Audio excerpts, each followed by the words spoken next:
I want you to imagine an important life moment.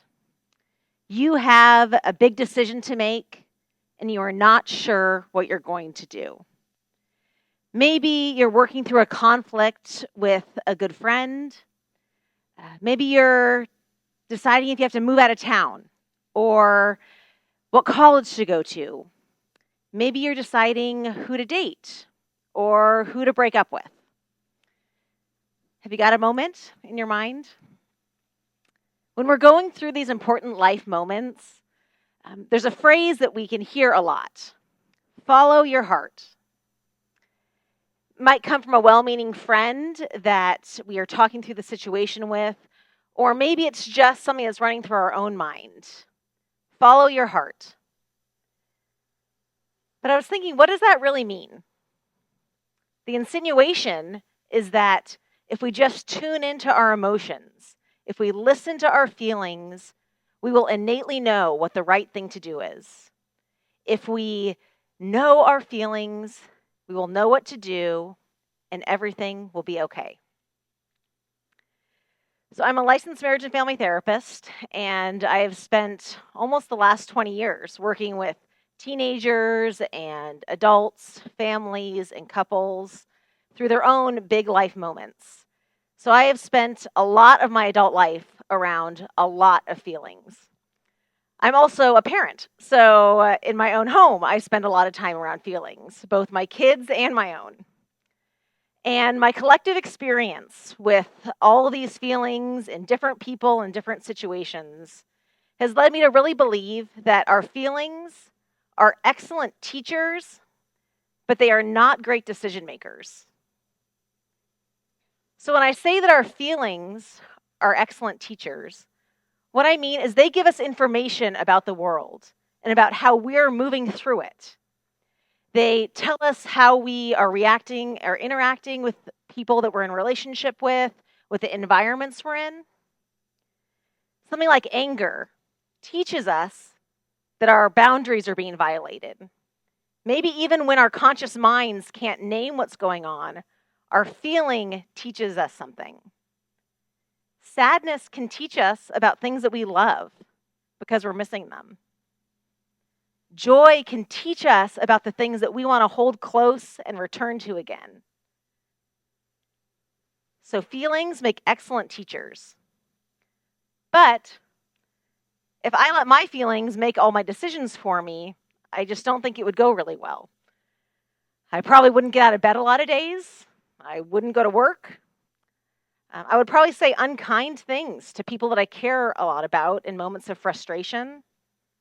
And I would definitely make a lot of really unwise financial decisions if my feelings got to make all of the decisions.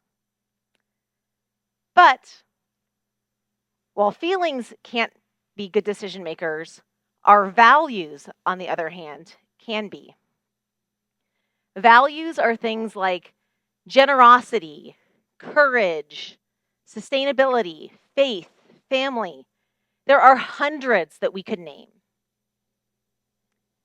Values give us meaning and purpose and help us navigate our way through the world. And when we make our decisions based on our values and they're aligned together, we get to experience peace.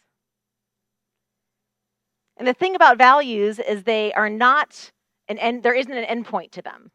We can't say, okay, I've made it, that's done. I can check that off my list. I can't say, I'm grateful now, I'm all done with that one. It's a journey that continues. I'm someone in general that leans a little anxious, and I know that I'm not the only one that that's true for. And anxiety can have lots of roots, but one of them is when there's a disconnection between our values and the way that we're existing in the world. That might look like making our decisions based on someone else's values, what they find is important, instead of our values and what we find to be important. It can also look like making decisions based out of safety or security or survival even. When we're in difficult situations and we don't have the agency to be able to make our choices based on our values. People that have experienced trauma or haven't had the gift of having caring and trusting people in their life are more likely to experience anxiety in their life. But the good news is that we are not trapped by a traumatic past, by current difficult circumstances, or by an uncertain future.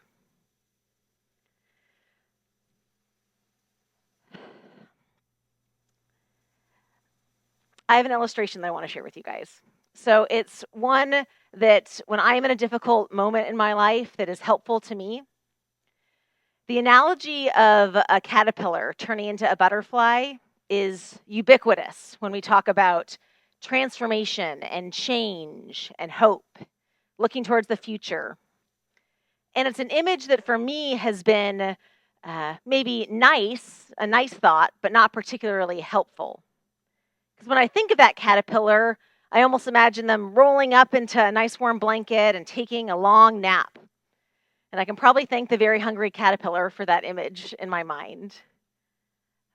But in that image, this caterpillar, it's in such a deep sleep, it almost doesn't notice its wings sprouting out. And then it gets to burst forward and all its well-rested butterfly glory. But that's not what happens with caterpillars. And so when I found out what really does happen when the caterpillar changes into a butterfly, I was honestly a little grossed out. But it felt a lot more authentic to me when thinking about transformation. So imagine this. When a caterpillar creates its cocoon, it doesn't take a nap, it dissolves. A caterpillar doesn't take a nice long rest, it disintegrates. It turns into this goo, slime. Kind of makes me think of like what my kids come home, the favor they get at parties, and it's this slime that like you can't get out of anything and it leaves a residue all over your hands. That's what I think this goo is kind of like the caterpillars turn into. Again, I'm not an entomologist, so if I'm getting some of this wrong, apologies. So they turn into this goo. And that's kind of what transformation feels like to me. It can feel like a big old gooey mess. And I wonder if any of you can relate to that.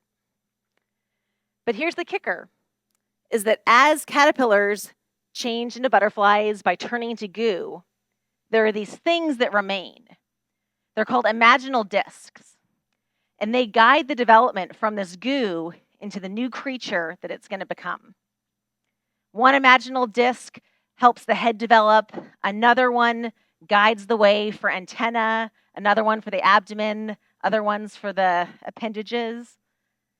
They're guideposts through the goo into what this new creature is going to become.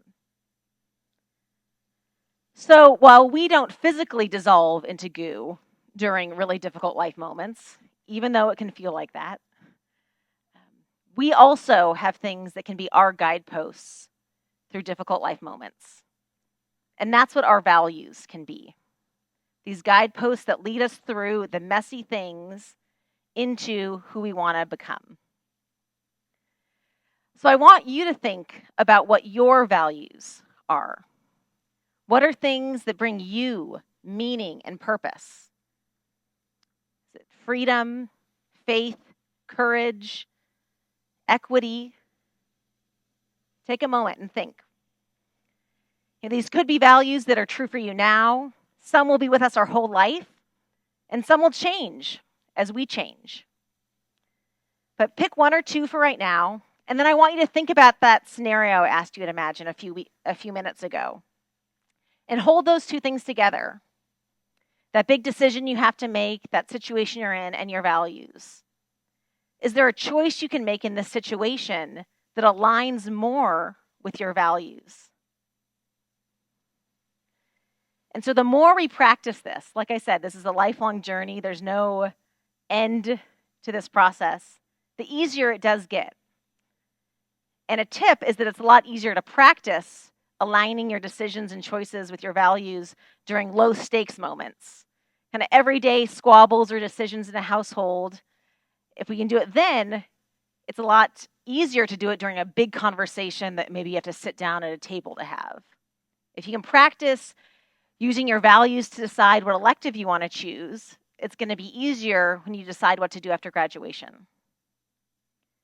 So that's my hope for you as we leave tonight, is that you can name what your values are, that you can maybe put them on a note in your phone, a post-it on your mirror, things that are with you, and that you can more and more choose things that align with your values so that you can feel more peace and more like your authentic self.